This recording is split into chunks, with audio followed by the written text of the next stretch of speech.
Two films, one message, drenched in violence, love, hatred, and the ache that comes with these complicated feelings. But what happens when that very ache turns into life itself, into art, and something almost divine? In this video, we'll be covering all the tiny details in filmmaking of two different anime worlds, their similarities, differences, and how they shape the pacing and the overall experience of watching both films. On one side, we've got Demon Slayer Infinity Castle, filled with Ufotable's grand battles that are bound to make you cry. You can expect painful backstories, heartbreaks, and kick-ass action. On the other side, we have Chainsaw Man's Reze Arc, the story of love and betrayal that cuts you deep inside like a twisted knife. Both worlds couldn't be more different, and yet they're similar in the most haunting ways. In the end, both films come down to one single question. In a world of monsters, how do you stop yourself from being one? Before jumping into the analysis of both films, let's first talk about production, because the studios behind these two films have done pure magic. Ufotable Studios, known for producing Fate's Zero, The Garden of Sinners, and more, worked on Infinity Castle. They're known for bringing anime to life with their 2D and 3D animation styles, with jaw-dropping camera work. Reze Arc is MAPPA's theatrical adaptation of Reze's story from the anime, and let's be honest, MAPPA has built a legacy of masterpieces, including Attack on Titan, Jujutsu Kaisen, and Vinland Saga. So yeah, the competition here is tough because both studios are known for their gut-punching cinematic work. Now, the thing I noticed about these two films that makes them stand out is the environment that each film is in. For example, Infinity Castle is a film entirely contained within itself. It's a whole world. Anyone who's watched Infinity Castle knows that staircases seem to go on endlessly, rooms twist and turn, and gravity's gone crazy. Let's be honest, Demon Slayer has always impressed fans with its jaw-dropping aesthetics and concepts. You can almost feel the pressure of Muzan's presence in every shifting scene. The whole film is pretty much a psychological maze, and that's what makes Infinity Castle so personal for me and maybe for you too. The castle is filled with symbolism. It reflects chaos, fear, and desperation, but also the unity and willpower of those trying to survive inside. Every hallway portrays a character's inner challenge, and that's exactly how Ufotable turns emotions into motion, hooking all of us. But Reze Arc, that one hit differently. It's a psychological slow burn and feels too painfully relatable. Unlike Infinity Castle, Chainsaw Man's Reze Arc shows the mundanity of life. You'll see real-life places like a festival, a cafe, a rooftop, a phone booth in the rain, and that familiarity, my friends, is the true weapon. Denji's world feels normal again for a moment, the kind of world that feels too good to be true. So, while Infinity Castle has its moments of respite, it refuses to feel calm because of all the chaos inside the castle. Reze Arc, on the other hand, lets you breathe in silence until you find out the air has been poisoned. And that's what I love about these two worlds. One feels like a storm, the other feels like the silence right before it. Now, let's talk about what actually goes down in both films. In Infinity Castle, the Demon Slayers are pulled into Muzan's stronghold, the shape-shifting castle. This castle has endless details, like countless halls, doors, and rooms. The Demon Slayers are forced to fight the upper-ranked demons and face their own fears and memories along the way. It's literally the peak of everything they've gone through so far. All of the battles, losses, sacrifices, all of them come crashing in this massive showdown. And honestly, this is where the tone of Infinity Castle really hit me, because more than just fighting, it's about how it all really feels. Every sound, flicker of light, and drop of blood tells its own story. If you've watched Infinity Castle, you might have seen this scene when Giyu and Tanjiro finally face Akaza. That moment, man, it felt unreal. The entire scene moved like a heartbeat. Fast,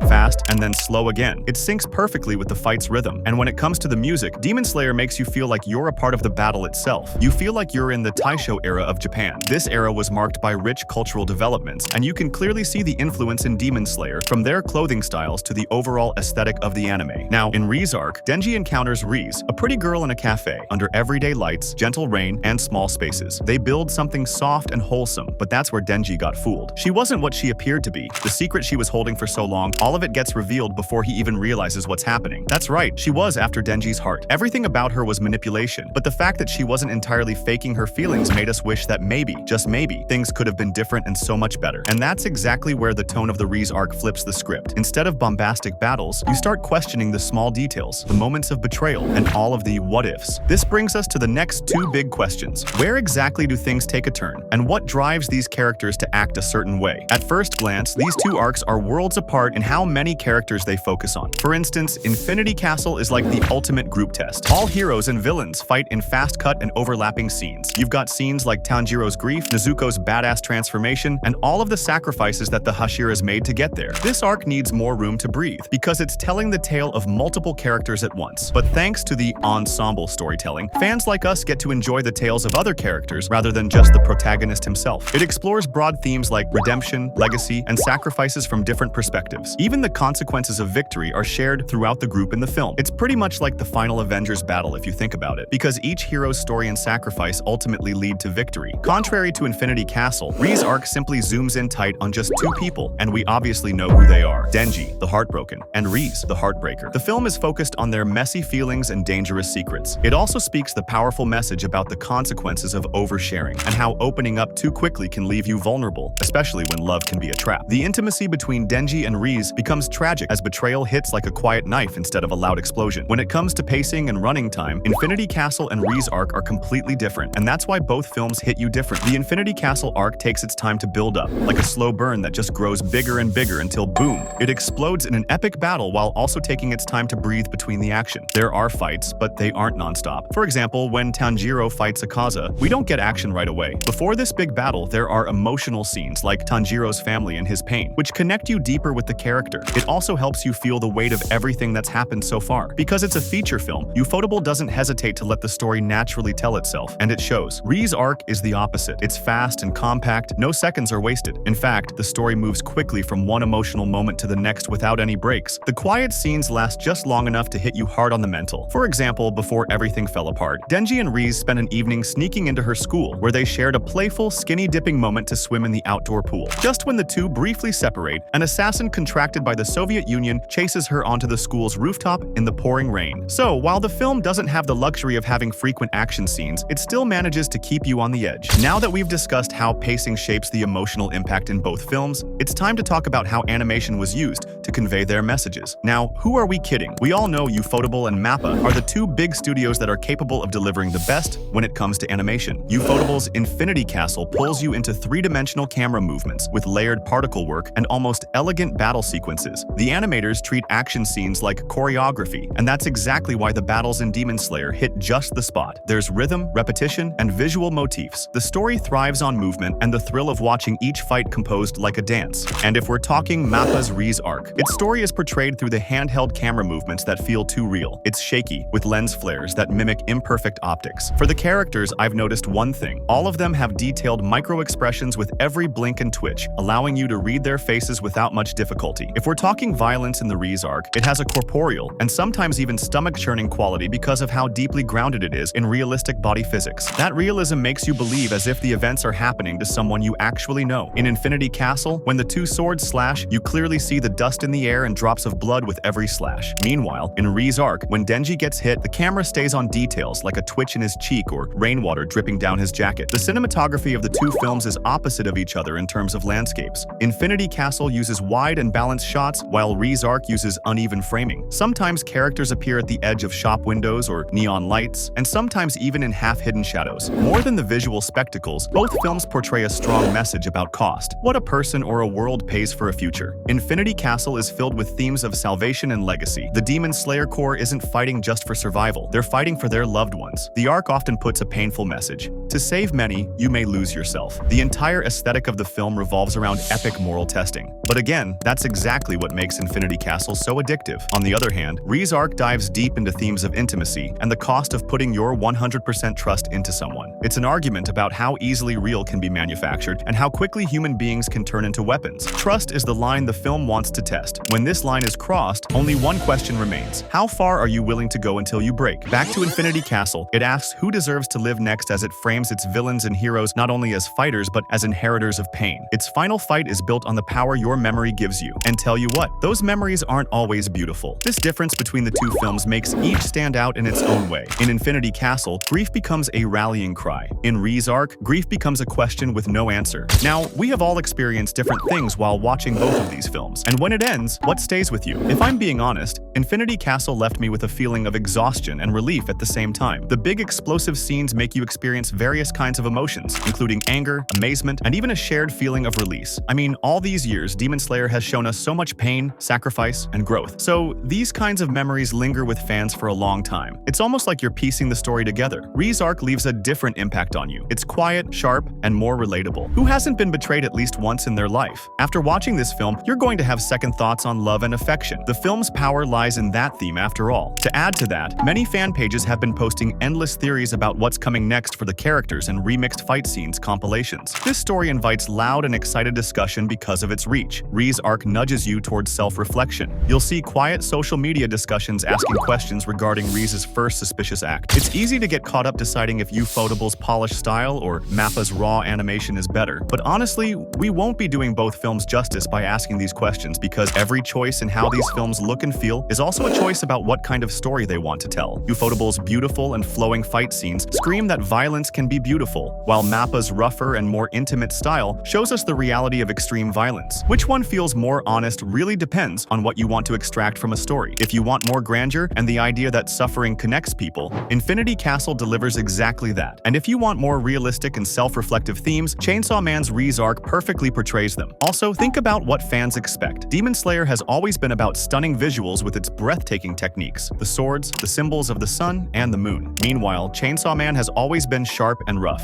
So, who are these films for? Maybe the real audience is someone who wants the best of both worlds, the goosebumps of a real fight, a heavy sting of betrayal. Neither film is for everyone, but both speak to people of their kind. So, if you've watched these films, let us know your thoughts about them in the comments down below, and stay tuned for more.